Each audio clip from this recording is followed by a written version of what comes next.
आज भी देश की सबसे बड़ी खबर लगता है विश्वरूपम ही रही, क्योंकि एक के बाद एक कई सारी घटनाक्रम जुड़ते चले गए। कमल हासन मुंबई में थे और उधर जयललिता ने प्रेस कॉन्फ्रेंस की और कहा कि कमल हासन से उनकी कोई व्यक्तिगत दुश्मनी नहीं है, और इधर पर कमल हासन कह रहे हैं कि वो सुप्रीम कोर्ट नहीं जाएंगे।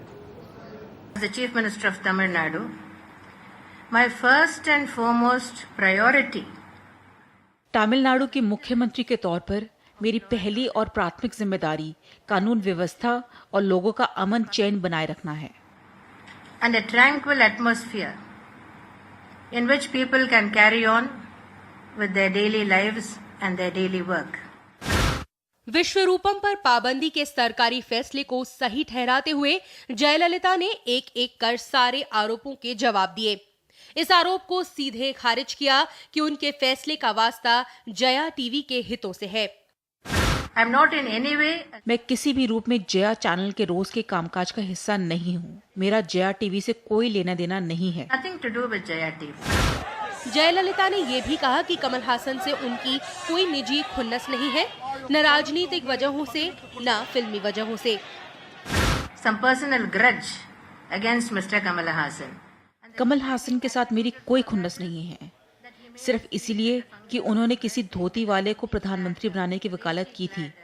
इतनी सी बात का मैं बुरा क्यों मानूं? सर, दिल्ली में भी हो रही है विश्वरूपम को लेकर। सूचना और प्रसारण मंत्री मनीष तिवारी ने हमारे साथी पॉलिटिकल एडिटर मनोरंजन भारती से बात की और कहा कि राज्य सरकारों को सम्मान करना चाहिए फिल्म सर्टिफिकेशन का। इस विवाद पे आपने कहा है कि सिनेमेटोग्राफी एक्ट को दोबारा से देखने की जरूरत है। क्या है ये चीज? देखिए, भारत के संविधान के अनुसार ये अख्तियार केंद्र सरकार के पास हैं कि वो किस चलचित्र को प्रदर्शन की इजाज़त दे या किस चलचित्र को प्रदर्शन की इजाज़त ना दे।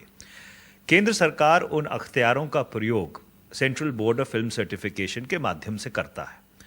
एक बार CBFC या जिसको आम भाषा में सेंसर बोर्ड कहा जाता है, वो एक नतीजे पर पहुंचता है तो क्या उसके बाद राज्य सरकारों को उसके ऊपर रोक लगाने का अख्तियार होना चाहिए या राज्य सरकारों को नैतिक तौर पर भी उसके ऊपर रोक लगानी चाहिए?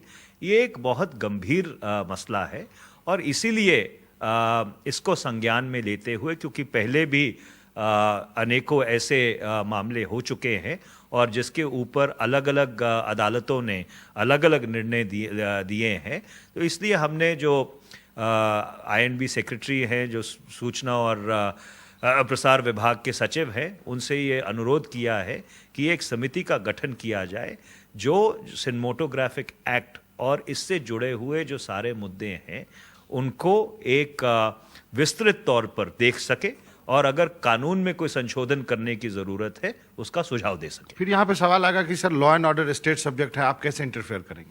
देखिए, आपकी बिल्कुल बात सही है कि कानून संविधान के अनुसार law and order state subject है, बट उसके साथ साथ ये भी बात सही है कि उसी संविधान के अनुसार कौन सी पिक्चर दिखाई जानी चाहिए और या कौन सा चलचित्र नहीं दिखाया जाना चाहिए, उसका अख्तियार सिर्फ केंद्र सरकार के पास है। तो क्या जो राज्य सरकारें हैं वो केंद्र सरकार के ऊपर एक सुपर सेंसर हो सकते हैं? और अगर वो एक सुपर सेंसर का काम कर सकते हैं, चाहे कानून या व्यवस्था की बात लेकर या किसी और मामले को लेकर, फिर उस central board of film certification का जो सर्टिफिकेट है उसका क्या महत्व रह जाता है या उसका क्या औचित्य है? आप लिबरल सोच के माने जाते हैं, अब मंत्री भी हैं। जब कमल हसन का ये बयान कि MF हुसैन गए, अब हसन को भी जाना पड़ेगा देश छोड़ के, आपको कितना हर्ट किया ये? देखिए, क्योंकि विश्वरूपम का मामला अदालत के विचाराधीन है, तो इसके ऊपर अनावश्यक टिप्पणी करना उचित नहीं है। पर अगर किसी भी कलाकार या किसी की भी पत्रकार के मन को कोई ठेस पहुंचती है या उनकी भावनाएं आहत होती हैं, तो ज़रूर दिल में एक दर्द होता है, और हमारी जो सांत्वनाएं हैं और हमारी जो संवेदनाएं हैं वो उसके साथ और उसके प्रति रहती है। जयललिता भी फिल्म फ्रेटर्निटी से आती हैं, आपको क्या ऐसी उम्मीद थी कि वो ऐसा कदम उठाएंगी, क्योंकि जो तमिलनाडु के जानकार लोग हैं उनका ये मानना है कि कमल हसन राजनीति के शिकार हैं?